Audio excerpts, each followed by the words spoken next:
کیا واقعے کا مقدمہ درج ہو چکا ہے؟ سلمان اکرم راجہ نے بتایا کہ ایف آئی آر کے انداز سے متعلق زیادہ نہیں جانتا۔ ایف آئی آر درج کرانے کی کوشش کی گئی تھی، شاید اب تک درج نہیں ہوئی۔ جسٹس عمر عطا بندیال کا کہنا تھا ایف آئی آر نہ ہونے کا مطلب ہے اب تک پولیس تحقیقات شروع نہیں ہوئیں۔ پولیس نے تحقیقات نہیں کی تو ممکنہ جائے وقوع سے شواہد مٹا دیے گئے ہوں، اس طرح کیس کے ثبوت متنازع اور بعد میں عدالت میں ناقابل قبول ہوں گے۔ چیف جسٹس پاکستان نے کہا کہ کرمنل جسٹس سسٹم کے تحت پولیس خود ایف آئی آر درج کر سکتی ہے۔ 90 گھنٹے سے زائد کا وقت گزر گیا ہے اور ابھی تک ایف آئی آر درج نہیں ہوئی، جس پر آئی جی پنجاب نے بتایا کہ حکومت پنجاب نے ایف آئی آر درج کرنے سے منع کیا ہے۔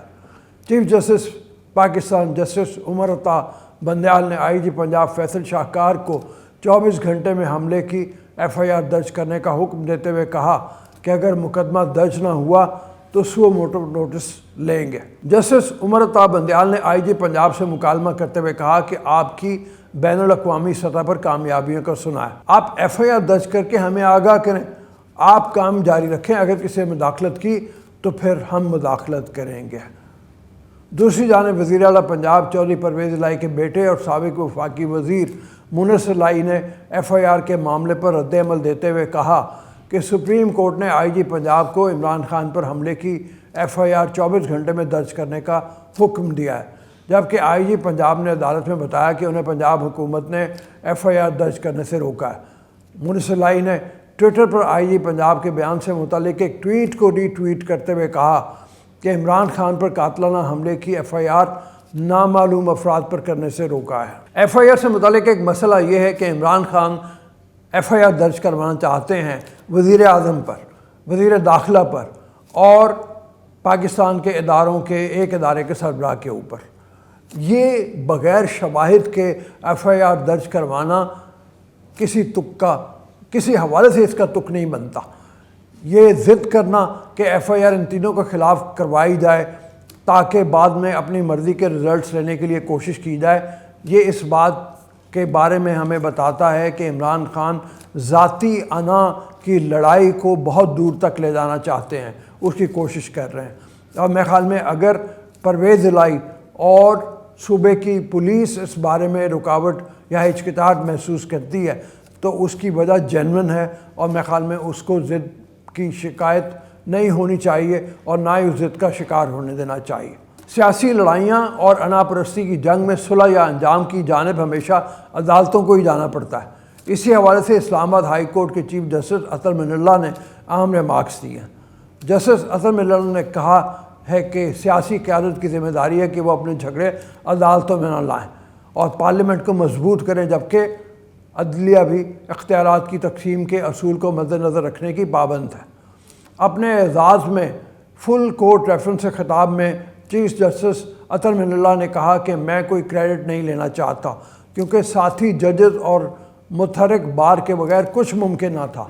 اسلام آباد ہائی کورٹ دیگر ہائی کورٹس کی طرح نہیں، اس کا ایک الگ سٹیٹس ہے۔ یہ صرف ایک علاقے کی ہائی کورٹ نہیں بلکہ فیڈریشن کی نمائندگی کرتی ہے۔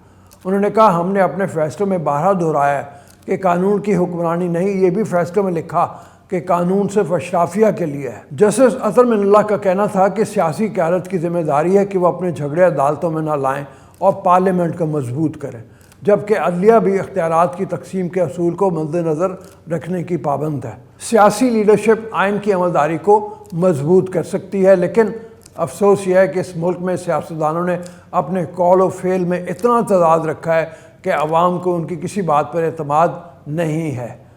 عمران خان کے حملے سے لے کر آج تک بیک وقت کئی موقف سامنے آتے رہے اور عوام کشمکش میں ہیں کہ آخر سچ ہے کیا۔ مثال لیجئے کہ جب حملہ ہوا تو کہا گیا عمران خان محفوظ ہیں، مگر کچھ دیر بعد بیان دیا گیا کہ عمران خان کے پاؤں پر ایک گولی لگی ہے۔ پھر شام میں عمران اسماعیل جو کہ سابق گورنر سندھ رہے ہیں، انہوں نے کہا کہ عمران خان کو 4 گولیاں لگی ہیں۔ عمران خان نے خود جب پریس بریفنگ دینا شروع کی تب ان کے ڈاکٹرز نے کہا گولی نہیں، چند ذرے ٹانگ میں گئے ہیں۔ اب بابر اعوان نے دوبارہ ایک نیا بیان دے کر مزید معاملے کو مشکوک کر دیا ہے۔ عمران خان کے قانونی مشیر بابر اعوان نے کہا ہے کہ عمران خان کو 2 گولیاں لگی ہیں۔ دفعہ 144 کی خلاف ورزی اور کار سرکار میں مداخلت کے کیس کی سماعت اسداد دہشت گردی کی عدالت میں ہوئی۔ پی ٹی آئی رہنما فیصل جاوید عدالت میں پیش ہوئے۔ عدالت نے فیصل سے پوچھا کہ طبیعت کیسی ہے، اب زخم کیسے آیا، جس پر انہوں نے بتایا کہ بخار ہے لیکن پہلے سے بہتر محسوس کر رہا ہوں، گولی چھو کر گزری جس کے باعث زخم ہوا ہے۔ عمران خان کے وکیل بابر اعوان نے عدالت میں کہا کہ پی ٹی آئی رہنماؤں پر الزامات لگائے گئے کہ سڑک بند کی، حکومت کے خلاف نعرے لگائے، مقدمے میں الزام لگایا گیا کہ سرکاری املاک کو نقصان پہنچایا گیا، مقدمے میں ڈنڈوں اور نعروں سے خوف پھیلانے کا الزام بھی لگایا گیا۔ کون سی سرکاری گاڑی کو نقصان پہنچا؟ مقدمے میں نہیں لکھا۔ تحریک انصاف والوں پر صرف سڑک پر کھڑے ہونے کا مقدمہ درج کیا گیا۔ بابر اعوان کا کہنا تھا عمران خان کو 2 گولیاں لگیں جبکہ 9 mm کی گولی شہید معظم کو لگی۔ بعد ازاں عدالت کے باہر میڈیا سے گفتگو کرتے ہوئے بابر اعوان کا کہنا تھا لوگ مشورے دے رہے ہیں کہ 5000 بندے مار دو، ایف آئی اے کے گواہ اور تفتیش کرنے والے کس کے دور میں مارے گا۔ ان کا مزید کہنا تھا کیا ہمیں کوئی شوق ہے کہ پولیس ہمارے گھروں پر آئے؟ اعظم سواتی کی بیٹی کو کیا بھیجا گیا؟ پوتیاں ملک چھوڑنے پر کیوں مجبور ہوئیں؟ ایف آئی اے چند گھنٹوں میں کہتی ہے کہ ویڈیو جعلی ہے۔ ایف آئی اے آگ کا کھیل مت کھیلے۔ اعظم سواتی کے معاملے میں اب عدالت سے بھی اہم ریمارک سامنے آ گیا، جہاں اس معاملے کو لے کر شدید مذمت اور افسوس کیا گیا ہے۔ چیف جسٹس نے عمران خان توہین عدالت کیس کی سماعت کے دوران اعظم سواتی سے مکالمہ کیا کہ آپ کے ساتھ جو ہوا وہ بہت دردناک ہے۔ سپریم کورٹ میں chief justice Pakistan justice Umar Ata Bandial کی سربراہی میں عمران کے خلاف توہین عدالت کیس کی سماعت ہوئی، جبکہ اس دوران پی ٹی آئی سینیٹر اعظم سواتی بھی عدالت میں پیش ہوئے۔ چیف جسٹس نے اعظم سواتی سے مکالمہ کیا اور ان سے کہا کہ آپ سے جو بھی سلوک ہوا وہ دردناک ہے، آپ کا کیس HR سیل میں ہے، عدالت اس معاملے میں محتاط ہے، کیس کو قانون کے مطابق دیکھیں گے۔ چیف جسٹس نے مکالمہ کیا کہ آپ کبھی سپریم کورٹ کے ریسٹ ہاؤس میں نہیں ٹھہرے۔ اس پر اعظم سواتی نے جواب دیا کہ جی آپ ٹھیک کہہ رہے ہیں، میں کوئٹہ فیڈرل لاج میں ٹھہرا تھا۔ اس موقع پر اعظم سواتی نے سوال کیا کہ کیا میں مبینہ ویڈیو آپ ججز کے علاوہ کسی کو دکھا سکتا ہوں؟ اس پر چیف جسٹس نے کہا کہ پیمرا اور پی ٹی اے کو مبینہ ویڈیو ہٹانے کا حکم دے دیتے ہیں۔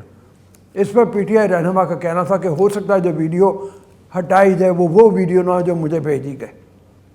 جہاں ایک طرف تحریک انصاف مختلف کیسز میں عدالتوں کا سامنا کر رہی ہے اور عمران خان پر حملہ ہونے پر سیاست کر رہی ہے، وہیں اب حکومت نے تحریک انصاف کے رہنماؤں کے خلاف کریک ڈاؤن شروع کر دیا ہے۔ قانون نافذ کرنے والے اداروں نے پاکستان تحریک انصاف کے اہم رہنماؤں کے خلاف کریک ڈاؤن کا فیصلہ کیا ہے۔ ذرائع کا کہنا ہے کہ رات گئے قانون نافذ کرنے والے اداروں کے اجلاس میں اہم فیصلے کیے گئے۔ اجلاس میں پرویز خٹک، شیخ راشد شفیق، عامر کیانی، علی امین گنڈاپور اور ملک عامر ڈوگر سمیت دیگر کو گرفتار کرنے کا فیصلہ کیا گیا۔ اجلاس میں فیصلہ کیا گیا کہ اسلام آباد ایئرپورٹ تک روڈ بند کرنے والوں کے خلاف بھی فوری کارروائی ہوگی۔ اسلام آباد ایئرپورٹ تک رینجرز، ایف سی اور پولیس مارچ کرے گی۔ ان حالات میں ایک دفعہ پھر شہر اقتدار اور پورا ملک بدامنی اور فساد کی جانب بڑھ رہا ہے۔ یہ فساد جو سراسر پیدا ہوگا، اگر ہوتا ہے تو تحریک انصاف کی وجہ سے۔ اگلے آنے والے 10 روز انتہائی اہمیت کے حامل بتائے جا رہے ہیں۔ اب دیکھنا ہوگا کہ ملکی فضا کس طرف کا رخ کرتی ہے۔ اب تک کے لیے اتنا ہی، مجھے اجازت دیجیے۔ جانے سے پہلے آپ سے گزارش ہے کہ چینل کو سبسکرائب کریں، ویڈیو کو لائک اور شیئر کریں اور کمنٹ سیکشن میں فیڈ بیک ضرور دیں۔ اللہ آپ کا حامی و ناصر ہو۔